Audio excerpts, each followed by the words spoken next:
Kwa watumishi wengi wa umma, jina la mfumo wa ngao sio neno geni tena kwao, japo yamkini kuna baadhi ya watu wachache wanaofahamu kwa kina mfumo huu.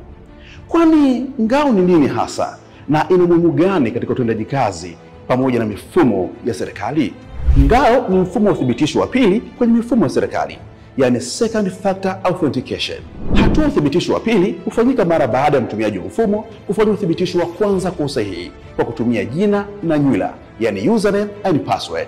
Matumizi ya mfumo wa ngao yanalenga kuhakikisha usalama wa akaunti na taarifa za mtumiaji kutokana na udukuzi wa mtandaoni. Hivyo uthibitisho wa pili unalenga hata kama ikitokea mtu mwingine akapata jina na nywila za mtumiaji, bado hataweza kuingia kwenye akaunti ya mhusika, kwani itamlazimu kuingiza neno la siri la mara moja, yani one time password OTP, ambalo hutolewa na mfumo wa ngao kupitia njia za uthibitisho alizosajili mtumiaji.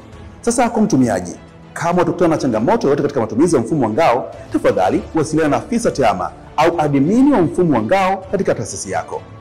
Mimi ni mwanadigitali Musa Magali Enoch kutoka Mamlaka ya Serikali Mtandao. Karibu tuijenge serikali kidigiti.